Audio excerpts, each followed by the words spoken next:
Hello plant enthusiasts and everyone. Welcome back to Garden Fever. I'm Corey LaFever, your host, coming to you direct from northern Utah. Today we're going to be diving into the sweet world of cherry trees, how to grow them, the vitamins and minerals and health benefits, pest control, and all you need to know to grow this wonderful fruit in your backyard. I personally love fruit trees. They return fruit year after year after year. It can last decades.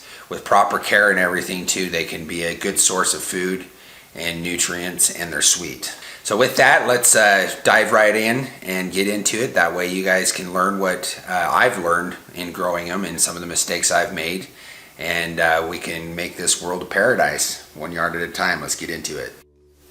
So cherry trees, even though they're a great and delightful plant, they can attract a couple of bugs. In fact, it's not they can. This is one of those fruit trees that actually will. I guarantee you, if you grow cherry trees, we grow them here in Utah, and anybody in Utah I'm sure knows this, but if you're diving out there in the world and you're going to attempt to do cherry trees, you got to be aware of these pests. These pests can damage the fruit itself, the foliage. The most common pest is known as the cherry fruit flies. They lay their eggs inside the cherry and they give it a white worm on the inside. If you do not spray for these, they will get them. And it can be deceiving too, because when they first turn red and you won't see them, but as the cherry darkens, they'll get bigger and bigger to where I guarantee you your trees will have them. Another two pests that are big problems with cherry trees is aphids and the Japanese beetle. My cherry trees, if I don't take measures to prevent them, they do get the cherry fly, and they get aphids every year. I haven't had too many problems with the Japanese beetle, so I'm going to say that's a distant third, but it is out there and it does happen. Effective pest control involves several strategies. Regular monitoring and early detection are crucial.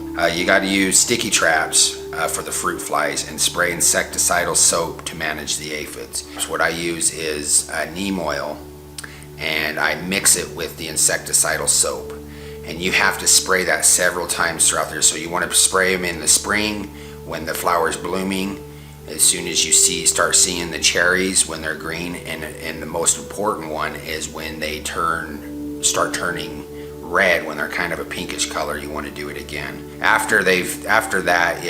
You can slack off on it, but it's important. If it rains or you spray it or whatever, the neem oil will break down over time, so you have to do it several times throughout the year. Additionally, applying horticulture oils during dormant season helps eliminate overwintering pests. So if you have proper planting and proper maintenance of the tree, this will help it naturally resist these pests, making it easier. I recommend pruning them. A cherry tree can get to be 50 feet tall, and if it's so massive and you let it just grow, it'll become very difficult without a cherry picker or professional equipment to spray and maintain the whole tree.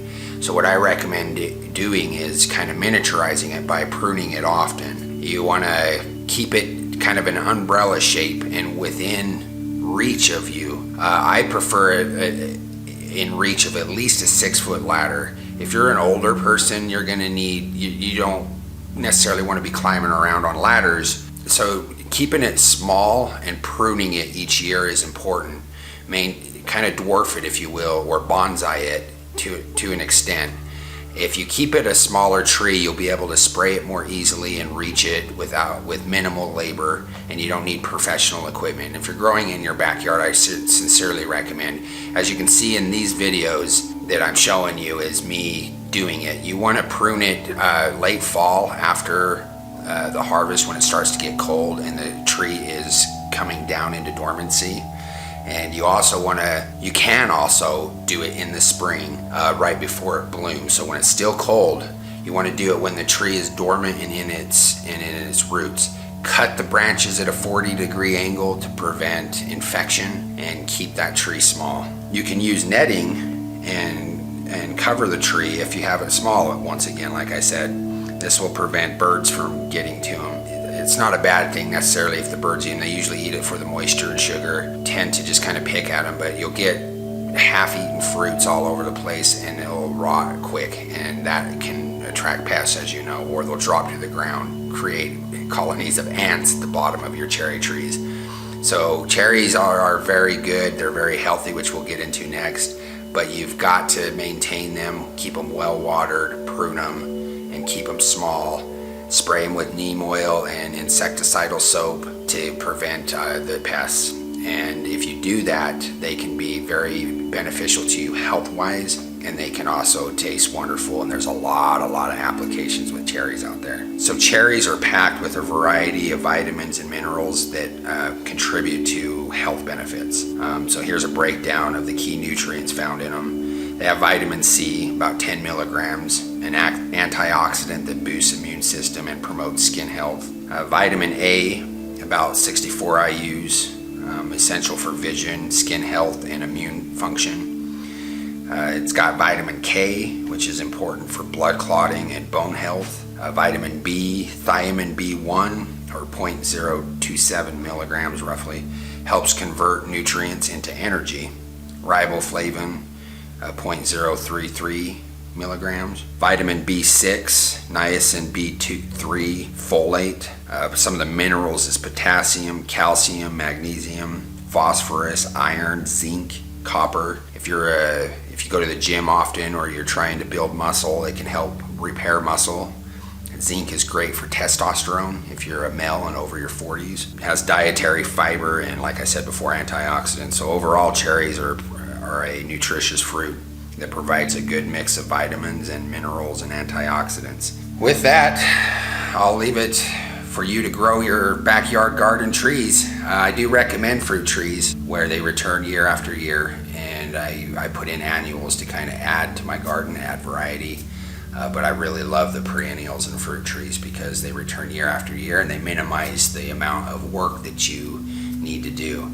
So with that, I want to thank you for joining me today. You subscribers and all of you viewers are just awesome. I love the gardening community on YouTube. They seem to be a very close-knit and loving culture on YouTube, which you don't always see out there these days. Leave a comment if you have any suggestions. If there's anything that I may have missed in this, feel free to put it in the comments. Knowledge is power. And like, share, subscribe, comment, bell, all that fun jazz. Help the channel out. I truly appreciate it. And with that, let's make this world a paradise, one yard at a time. I'm Corey Lefevre. Till next time.